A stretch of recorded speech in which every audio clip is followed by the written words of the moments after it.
Miami needs to add some depth this offseason, and the NBA draft is a good opportunity to do just that. So we're scouting some potential options at the wings, including a name that's climbing up everyone's draft board. Could he be the perfect fit for the Heat? It's another great Blue Notebook episode on today's episode of Locked On Heat.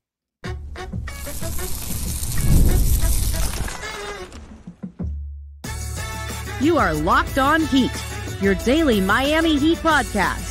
Part of the Locked On Podcast Network, your team every day. You are Locked On Heat, your everyday podcast on the Miami Heat. Whether you're tuning in on YouTube, Odyssey, or your favorite podcast app, thanks for making Locked On Heat your first listen every day, Monday to Friday. I'm Wes Goldberg, editor at allyoucanheat.com, here with David Ramil, both of us credentialed Heat media members. Today's episode is brought to you by Game Time. Download the Game Time app, create an account, use the code LOCKEDONNBA for $20 off your first purchase. Terms apply. We're continuing today with our Blue Notebook NBA Draft Prep series.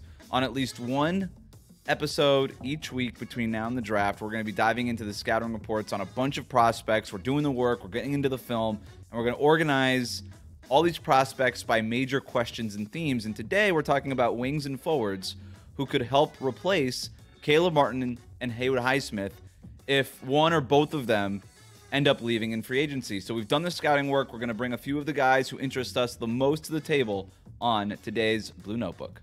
That's what I'm doing. I'm taking 10 blue notebooks with me to Malibu with my wife. Blue notebooks. Blue notebooks.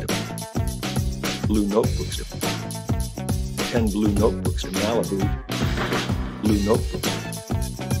Blue notebooks. Blue notebooks. 10 blue notebooks to Malibu. My life. I think we have to start with Colorado's Tristan da Silva. I would say a polarizing prospect, not in that the dude can play, but he's 23 years old. And I do think I'm a little bit higher on him than you are. So what stands out to you about da Silva? Maybe what's the thing that makes you a little hesitant about him? The lack of explosive athleticism at his age. I think there's a ceiling there that he's kind of had to, gone through this slow, gradual process of developing. Look, it's not that I'm out on him. I think he could be a good and functional player. I'm just not sure exactly what Miami is looking for in this draft. And so it gives me pause when we're looking at all these different candidates, because you could look at adding a guy like da Silva, who I think is probably as close to ready to play as you're going to get, although I think his ceiling is somewhat low and limited. Or you can take a swing on somebody who's going to be more of a developmental project, somebody like I'll talk about later on, and that might be somebody that might not sniff the court for a year or two. And I don't know where Miami is in terms of that timeline and how they're approaching this particular draft. Do they need a player that you can add right away? And to your point earlier, given the fact that Miami's likely going to lose a couple of key wing players, they probably need to add somebody that's going to be ready-made. I just don't know if you look at a guy like da Silva or some of the other names on this list and say he's going to be a really good functional player right away, and that he's going to have a potential to grow into something more special. If you're just going to add like another wing player, like a solid, okay wing player that has a limited ceiling, I'm pretty sure you can add like somebody on a veteran minimum or somebody else that's going to be like a G League type prospect. And given Miami's ability to develop these players and get them to overachieve, why not just make your own Haywood Highsmith or Caleb Martin rather than having to draft someone like that? That's a very fair point. It's the big picture thing that I do want to tackle a little bit later on, but I think the Heat have used the draft over the last couple of seasons to add to their depth, right? They obviously rely on veteran free agents and stuff, but not as much anymore. They really kind of say, we want to get young guys and we want to get them through the draft. Minimum free agents, it's just not like the surplus isn't really out there. And so a guy like Jaime Jaquez Jr., even Nikola Jovic a year ago, 2 years ago, Jovic was a little bit more of a project, but he had size. And I think that they viewed him as somebody who could at least play a role relatively soon. And they were right. Within a couple of years, he was playing a role in the rotation. And I think that's when you listen to Pat Riley talk, they do sort of say in today's CBA, the draft might be the best way to add talent, to kind of round out the depth chart and do those things with young players and young talent and things like that. But it's not black and white, to your point. You also want to go get a guy who has some kind of ceiling. Go get a guy that can grow in your system, like Jovic and Jaquez clearly still have room to grow, even if they were able to make sort of immediate impacts or very close to immediate impacts. So that's where I think I'm a little bit higher on De Silva than you are, because I do think that there's still a ceiling to get to there. He's a 6'9" forward with a 6'10" wingspan, 217 pounds, NBA ready body right away, which I really like. Averaged 16 points per game at Colorado last year, 5 rebounds, 2.5 assists, more than a steal a game, and shot almost 40% from three-point range. 40% on catch and shoot shots, which is huge. That seems to me as a guy who could step in right away and just put him on the wing, put him on the perimeter, and he can at least hit some shots for you. The shot is real, it's repeatable, and all that stuff is the stuff that I think most people like. But then I kind of got into the film, and there was a lot more stuff that was surprising to me in a good way. When I really dug into it, he doesn't just catch and shoot. That's not his whole game offensively. Like, he will drive closeouts. He'll use his gravity, he uses his space. He's smart about eating up space, right? If the defender is giving him 10 feet of space, he'll drive into the paint and take a nice little 8-footer. He's not afraid to do that, which is the thing I think attracted to Miami to Jaime Jaquez, is that he kind of had that court awareness. He's smart. There was this one play where he turned very impromptu. He was setting a back screen, and his ball handler went a little haywire, kind of went wide over to the left side of the floor. He set that back screen on the right side of the paint, and he ends up turning that back screen into like a faux pick and roll kind of thing, and dives towards the basket and just basically saves the entire possession. And it's those little flashes, those little moments where you're like, oh, this guy's a really smart basketball player. He knows how to play with others. He's not just a guy who's standing in the corner waiting for shots to come. And so there's a lot of that kind of stuff. And I do think he's shown some on-ball potential. I like that he throws over the top in pick and roll. Colorado didn't use him as their primary pick and roll ball handler, but as sort of a second side guy where you'd flow into those kind of two-man actions. He's adept at making that pass and reading the court. There's stuff that I like there that I think the Heat can explore a little bit more with him, which suggests a little bit of a higher ceiling, even though he just turned 23 years old. I'm a little surprised to hear you say NBA ready body. Like, I don't know he's quite there. He looks a little slight, right? I mean, to me, I think that he's a guy who can will get bullied off, I think that's fair. The defensive position. But he's also not like these 19-year-olds who are walking in at 185 pounds after a shower. You know what I mean? It's okay. I guess that's more of what I meant. No, I further along than some, yes, but not as far along as others. And that's kind of where I'm at with this wing position. It's like there's nobody that really kind of like pops. Like, I like De Silva, the idea of him on a team that might not need to take a chance on somebody with high upside. And maybe, like they got Jaime Jaquez last year. And I think a lot of people said the same thing. He's like, oh, he's older, slow process in terms of his 4-year career at UCLA. He made some gradual improvements, steady footwork, ready to play immediately, ready to contribute right away. And the idea, especially in that last year after this, you know what? Miami just came off a finals run, however unbelievable it might have been. He kind of just fits perfectly into this. You look at this Miami Heat roster, especially with the potential of losing 2 key wing players and maybe a third, given whatever happens with the Jimmy Butler situation. Who knows how that plays out? And I don't know that you can kind of take a chance on somebody who's kind of limited and might just be a good, solid player that you can contribute shortly after his draft. I don't know. It's a tough sell. It's a tough sell. I get it, and you're right. I think Jaime, even despite him being an upperclassman when he came in, was more athletic, had more ball skills, had more feel with the ball in his hands. Like, there was something that suggested a higher ceiling there. The big issue with Jaime, right, was his shot. And how many people would tell us, like, if this guy didn't shoot 32, if he shot 40% the way De Silva did, he would have been a lottery pick last year. Yes. So that was the biggest hang up with him. I think if you were going to draft De Silva, the idea would be, we're just trying to replace Haywood Highsmith. That's it. We're just trying to replace Haywood Highsmith. We're not trying to go get a Jaime. We don't want a Jovic. And I don't know. He's not a replacement for Highsmith, right? I mean, that's the whole thing. Like, defensively, he's okay. He's not going to block shots, even with being somewhat taller. I'm not saying that he is Haywood Highsmith. Just like, we need to replace like a wing that's leaving. We just need a guy who could play 10 minutes a night for us. Defensively, he uses his arms. He knocks away passes. He plays the gaps well. He can get interceptions.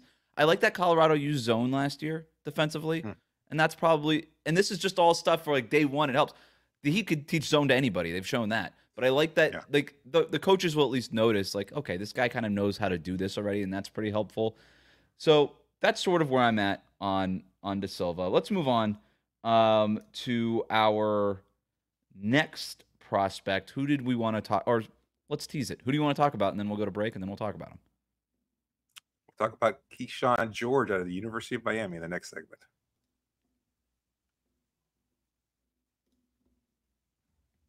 Today's episode is brought to you by BetterHelp. You know, we're talking about the draft. We're talking about people's futures, and you know that's okay. It's fine, but there's a lot going on with people that you might not even know of beneath the surface. They might have some issues. It might be somebody listening to this show. You might want to talk about what's going on. It might be somebody's dog. Maybe you're kind of concerned about what's happening in your life or their dog's life, and that's not to make light. It's the reality is that there's a lot that people are kind of holding inside, and sometimes you just want to have somebody that you can talk to, that you can bounce some ideas off, or just get some different perspective. And if that's the case, you're probably thinking of trying therapy. And if you're thinking of starting therapy, then why don't you give BetterHelp a try? Because it's the most convenient way for you to find the help that you might be looking for. It's entirely online, designed to be convenient, flexible, and suited to your schedule. You just fill out a brief questionnaire. Doesn't take more than just a few minutes. You get matched with a licensed therapist right away, and you can switch therapists at any time. If your schedule changes, guess what? No big deal. No extra cost to you. You just find somebody new, and it's that easy. So get it off your chest with BetterHelp. Visit BetterHelp.com/LockedOnNBA today and get 10% off your first month. That's BetterHelp, HELP.com/LockedOnNBA. We'll be right back. Thanks for making Locked On Heat your first listen every day. Make sure you're subscribed on YouTube and on your favorite podcast app. We are on the road to 14,000 YouTube subscribers. So make sure you hit that subscribe button, and while you're there, hit the like button to let us know you like the video. If you haven't watched our episode with NBA cap expert Keith Smith over from Spot Track, definitely go ahead and watch that. The reception on that has been great. Super informative. Like, if you want to get smarter about what the Heat can and cannot do this offseason, just listen to that episode, and you will be well versed in what it is that the Heat are what the Heat are dealing with this year.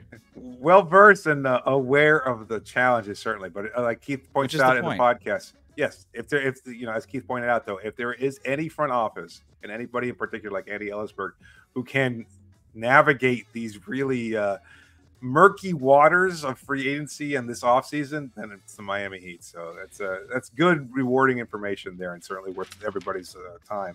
But let's move on to another draft pack. This is the other end of the spectrum here. Like, whereas De Silva is a guy, no problem, probably slides in, maybe not a particularly high ceiling or whatever, but you're not too concerned about his fit right away. This is the other end of the spectrum, at least the way I saw it. Keyshawn George, a small forward out of the University of Miami, good size at 6'7", 6'10 and a half kind of wingspan. So he's got much bigger, 220, good size. I'm sorry, not 220. That's 209. I got him. So that's what 209, 208, somewhere around there.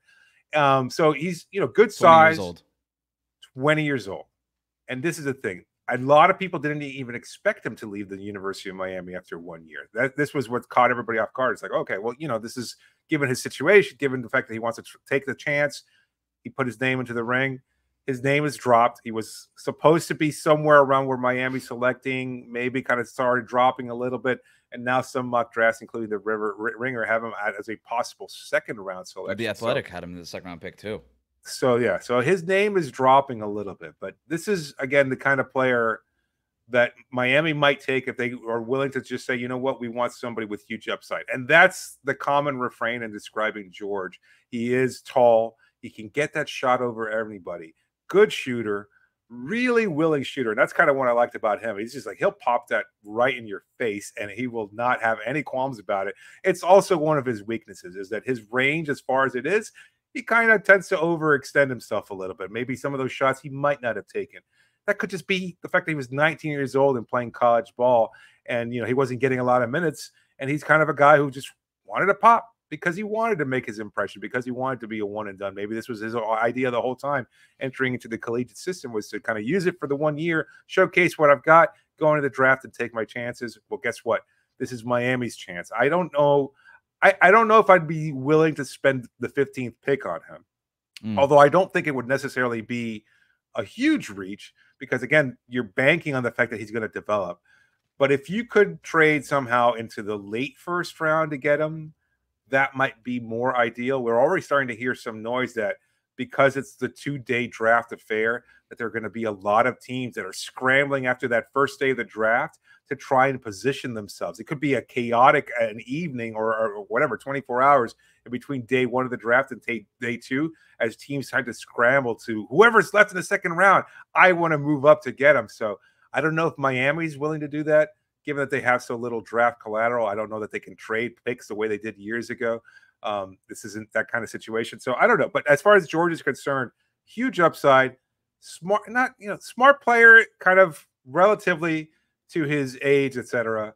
Willing shooter, great range, can also put the ball down, can finish at the rim, good touch around the basket, good shooting skills, good passing skills, really, really good passer. So a guy who can develop, like he's a point forward in the making. Yep. And while you might already have that in Nikola Jovic, who's to say you can't get somebody else that can develop along the same timeline? That's what I like about him is all the stuff that you just said. He shot almost 41% on 133 point attempts in his first year. What little minutes he had, he was gunning, dude. If you're talking about and quick release and a repeatable release on a lot of different angles and kind of different situations, a lot from the corner, above the break, off the pull-ups, all this stuff. The guy could shoot the ball, and he's going to be able to shoot the ball in the NBA. I'm confident about that. He's one of the better shooters in the. It looks nice. It's a pretty stroke, the whole thing. I like that he's able to attack those closeouts with drives. He uses his arm well, even though he's a little bit lighter in the caboose. I still think he uses his arms well to kind of create some space when he gets into that painted area and draw some contact. I do like that. He plays strong. He does, and when he actually gets strong, I think that will translate. And I do think he has the frame to put that weight on. Yes. And so he does all these things. Again, a lot like De Silva, kind of floated into a lot of different pick and rolls there at Miami, and he can make tough passes out of that pick and roll. Sometimes too tough. He tries them that are a little too hard. That assist to turnover ratio is really upside down. It's not good. He needs to get smarter as a ball handler, but it's not going to be his job on day one. I've seen comparisons to Joe Ingles for him, and I really like that. Maybe a more more athletic, given that potentially he really shook his. He's not an awesome athlete. Joe Ingles, but Joe Ingles can't jump over a phone book, like not realistically. Like I mean, fair enough, but I think just in terms of your on-ball usage, like his ability to hit threes reliably and still play out of the pick and roll and stuff. I would rather him be Joe Ingles than Kyle Anderson. Well, Joe Ingles is a more skilled ball handler. Yeah, I think Ingles offensively in terms of a role is pretty good. Guy who can play out a pick and roll and hit threes, and then defensively be a little bit better maybe. And he plays with a toughness defensively. He puts his chest into you. He does some things. He's got to get bigger. That's it. I think the Heat are really going to appreciate the fact that he was coached by Jim Larrañaga. I think that's going to matter a lot. We've seen that matter a lot to this front office and to this coaching staff in the past. And I think Spo would jump at the opportunity to actually take a guy from the UM program. I think he would be really excited to do that. Now, that's not going to be the deal, the reason they draft anybody, but I think it could be some icing on the cake there.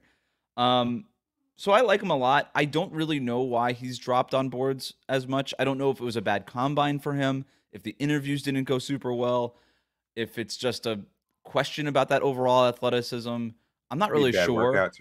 Could have been bad workouts, but he's one of the guys that I'm looking at when teams start doing their pre-draft workouts, which are starting this week and next week across the league, to see if he starts going up boards and stuff like that. Because I think teams are going to be really interested in the fact that this dude is a knockdown shooter, and we know that day one. Yeah, I don't know. It's kind of a bit of a risk, but it could be a risk that pays off in a huge way. And maybe that was, again, it's funny. Like we're talking about. No. Cameron Johnson, when he came out of UNC a few years ago. Now, he was an upperclassman. He was sort of the opposite of George, but was sort of fringe first-round guy, but was one of the better shooters in the draft with some size. And the Suns were just like, we're not going to overthink this. We love shooters with size, and we don't need this guy to be sort of this on-ball difference-making wing. We already have Devin Booker, and we feel good about him. Mm-hmm. And so if you're a team like the Heat, picking at 15, but you're not necessarily looking for your next superstar, I think a guy like Keyshawn George does make sense. Now, if you're looking for your next superstar, I don't know that he hits that. The same with De Silva. But if you're not looking for that player, He's somebody who I think creates some Would you value, trade and because down? of his, I don't know, the Heat don't really do it. They don't trade up. No, and they down. don't. No, I know. That's what I'm But saying. perhaps, I don't. but maybe they will. I don't know. I also don't think in this draft you could trade down and get a future first round pick. I think the 30th pick in future drafts is worth more than the 15th pick in this draft. You know, so I don't. So I'm saying like a player and the 28th pick in the draft in order to move up to the 15th for somebody you might really like or something like that. Depends on who's on the board, you know. But I don't think the Heat do that. They kind of just find the guy they like and they go in and take him. Like they took Bam 7 or 8 spots before he was projected to go. Yeah, you know, so they're not worried about teams being the rest of the league saying that was a reach. The Heat aren't worried about that. They say, well, we don't care what you think. We're taking the guy we want. And next thing you know, they're all like, I wish we would have taken that player. I wish we had the foresight to go. And in this draft, which is so spotty, I really do think we're going to see guys projected in mock drafts that are going at number 33 picked it in the top 20. It wouldn't shock me at all. I don't know who these players are, but it wouldn't shock me at all if something like that were to happen. What is Miami's most recent bad draft? I know this is kind of big picture here, but I'm trying to think of like how they approach this. And I don't. Is it 2014? What was 14? Shabazz Napier. They took Justice Winslow the year after that, right? That was a no-brainer for whatever his career panned out, and there's lots of issues that I would say, but even knows about off the court. Even if you were to just say what was the last pick to not pan out, it was that they kept in the first round. It was Justice Winslow. You could get on them for taking Precious Achiuwa over Tyrese Maxey, which is not as big of a sin to me as it is to most Heat fans because they ultimately were going to traded that guy for Kyle Lowry. And I think they would have probably traded Tyrese Maxey for Kyle Lowry. I don't know. I think they wanted Kyle Lowry. So, but the last first round pick that just flatly didn't work out was Justice Winslow, you know? And that was also, again, a no-brainer. Like, I remember covering that draft, and you and I were like psyched. He was projected to go 4 to the Knicks. Yeah, he's a top 5 guy. Yeah. And then everybody, the poor Porzingis went early. Yep. I forgot the kid that was drafted by the Orlando Magic, too. They wound up, like, bombing after a year. Mario Hezonja. Mario Hezonja. There it was. That was not a great draft. That was not a great draft in hindsight. I got 3 more players that I want to hit really quick. We're going to do that after this on Locked On Heat. Okay. Today's episode is brought to you by Game Time. Game Time makes getting NBA Finals tickets even faster and easier. But who would want to go see the Celtics or Mavericks play? But if that's something you're interested in, then you'll find those tickets with killer last-minute deals, all-in prices, views from your seat, and their lowest price guarantee. Game Time takes the guesswork out of buying NHL tickets. Go Cats. If you want to see those Panthers playing, this is the best opportunity to do so. And believe me, you'll find those tickets and you won't find a better price anywhere because they've got all kinds of different deals. They've got their all-in pricing, so you see exactly how much a ticket is going to cost. No concerns about taxes, fees, or anything else. You know exactly what you're paying for, and you can see exactly where you're going to be sitting from. If you're worried about an arena you've never been to, let's say you're traveling out of town, you're like, I don't know if I've ever been to this ballpark before. Maybe you get a foul pole blocking your view or something like that. You can see exactly where you're going to be sitting from their Game Time app. So make sure to download that app today, create an account, and then use the code LOCKEDONNBA for $20 off your first purchase. Terms do apply, but again, create an account, redeem the code LOCKEDONNBA, and you get $20 off your first purchase. So download Game Time today. Last minute tickets, lowest price guaranteed. We'll be right back. Thanks for making Locked On Heat your first listen every day. Make sure you are subscribed on YouTube and on your favorite podcast app. All right, elevator pitches. I got 3 more guys that I did a little bit more work on that I want to hit here because these are all guys that are sort of in the range for Miami at 15. First one is Ron Holland, which I was not planning on scouting, but he's starting to drop down boards too. G League Ignite guy, 6'8", long wingspan, super athletic, defensive stopper, which is not what you expect from that G League Ignite program, which tends to do the opposite. A bunch of big, physical, strong guys who love to run the floor and not play any defense. He was the only guy for the Ignite playing any defense last year, and he stood out because of that. Reminds me a little bit of Herb Jones in the way that he plays defense, just gets right up into your grill, uses those long arms to create deflections. He's disruptive. And I think that's going to make that Heat front office take a hard look at him if he does fall to 15. The problem is can't shoot a lick. Cannot shoot the ball. Almost zero offensive game.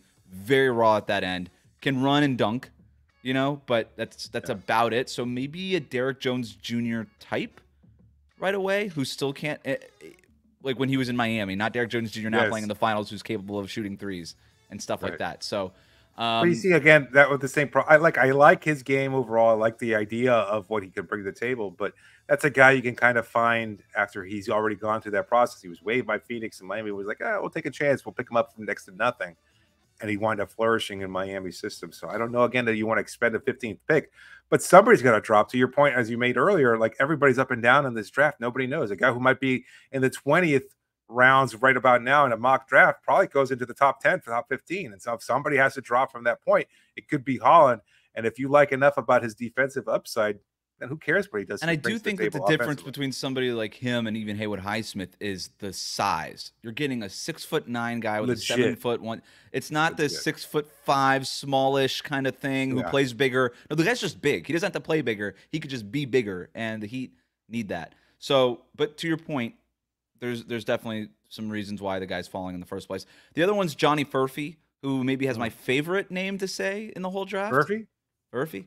He's Australian. And he played at Kansas, 19 years old, 6'7" with a 6'8" wingspan, 190 pounds. Was pretty productive in college, was not used a ton. This guy had a very defined role at Kansas, made 35% of his 125 three-pointers. Almost all those threes were spot up and catch and shoot type of things. Not a guy that's shooting off the dribble, running around off movement or anything like that. Basically, stand in the corner, make the threes. That's your job. But he did it really well. And if the Heat are looking for somebody to do that really well, then he can do that really well.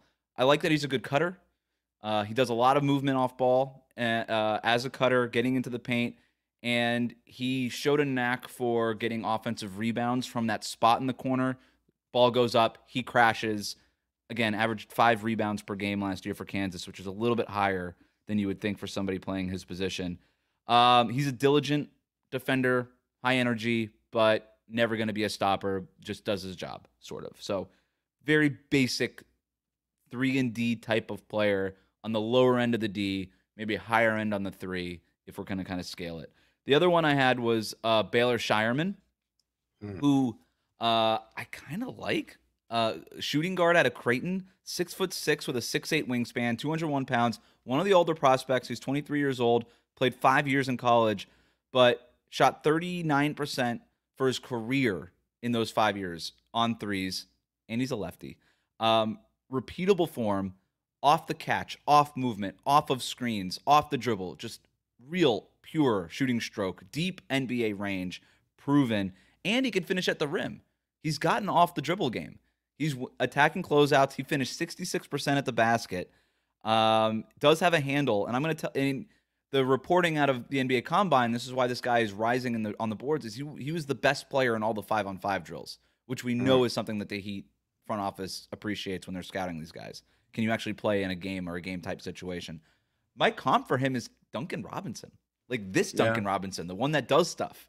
And so obviously not that good day one, but that's sort of the way that the way he plays. That's what he reminds me of. So those are the other 3 guys. He could be a guy in the second round, though. Like he could be. I think he's getting first round buzz. If he does, he might not drop out of the top 35. For every Keyshawn Georgia drops, then you get a Shireman who kind of rises up those risks. I don't know. It's an interesting part. I liked what was his name? McCullough out of Kansas as well. A guy who played with Furphy. He's another older player. Kevin McCullough. An older guy also, probably another one of those ready-made players. He's a little bit on the older side, but shades of Nick Batum according to the Ringer, shades of Bruce Bound. Like this is the guy that they've been looking for as far as those complementary wing players. So he's another kind of ready-made prospect. He started shooting better his last year at Kansas. He's not really a shooter, but just a great defender, guy who has hustle, tenacity, all the kind of intangibles they like. He's a guy who's kind of in the early 30s, so could he drop as well? If he drops to 42nd, I wouldn't be surprised at all if Miami 43rd. Takes a guy like that. Yeah. Oh, sorry, 43rd. But he's another, again, low risk, potentially high reward. I mean, not even high reward, like okay reward, like low risk. Yeah. Kind of reward. The other guy that it's sort of high risk, high reward type of guy is Tyler Smith, the other G League Ignite guy. Good, reliable 3-point shooter, really raw defensively, but good, decent to good size, really athletic, above the rim kind of guy. He also sort of reminds me of a young Derrick Jones Jr. a little bit. So that was another guy that I scouted. There's a bunch of guys that I want to kind of get to. We'll probably do a whole episode on second round guys as well. So we've basically talked through a bunch of these guys. According to most mock drafts and big boards, the players that are and by the way, we skipped Cody Williams out of Colorado just because it would be very surprising if he dropped to number 15. And if you were wondering why any of the guys at the top of the draft we didn't talk about them, probably because we don't anticipate them getting down to number 15. So just keep that in mind. But in terms of the guys that we did talk about, the guys who are sort of in Miami's range, Ron Holland, Tristan da Silva, Johnny Furphy, and I guess it doesn't even, I would not even put Keyshawn George in this mix now. It's really those other three guys. Unless we think that the Heat would reach for George. So we'll put it to those four. If the question is, you've got probably two wings leaving in free agency, which one of these guys make the most sense for the Heat to draft to backfill those positions, because you're going to need to do that, but also maybe provide the upside that you'd be looking for at number 15. I do think that the Heat have used the draft to add those high floor rotation pieces, but I also think that they have a checklist based on their recent draft history. You need to have size. You need to be able to handle the ball, have some ball skills, because Eric Spoelstra all the time is saying we don't really have a true point guard everybody can handle. I think he really means that's a priority for this team. And character, right? High character, coachability, all that stuff. Like if you don't hit those three check marks, I don't really think they're going to draft you. If you don't have positional size, they're not drafting those players anymore. They want positional size. They want somebody who has some ball skills, and they want those high character Heat culture guys, right? We're not for everybody, that whole thing. So when you kind of consider all these things, who do you think is the best fit of the guys we talked about? None of the above. I really don't. They'd go a different position. Yeah, I think so. Do you see it differently? Is Da Silva guy? I mean, his handle's okay, but I don't know that he really fits that. He can check that particular box. What do you think? I like Furphy, not just because I like saying his name.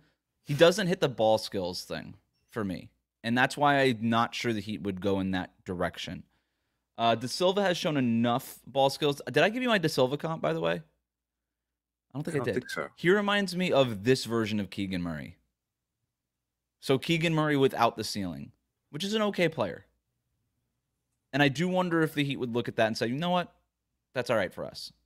That's okay with us. So I've got Da Silva on my board. I've got Keyshawn George on my board. I think it would come down to one of those two guys. I am not taking my eye off of Baylor Shireman. It would be a heck of a reach for the Heat at 15, but I'm not taking my eye off of him.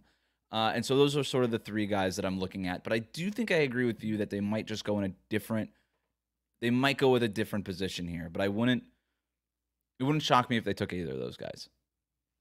So that's where I'm at. We'll see how it plays out. Just a few weeks away. We're getting close. I got my draft board behind me on the podcast. Go this way. There you go. People could zoom in on that. All right. Yeah. That'll do it for us today. Thanks for making Locked On Heat your first listen every day. Hit that subscribe button on YouTube and follow us on your podcast app.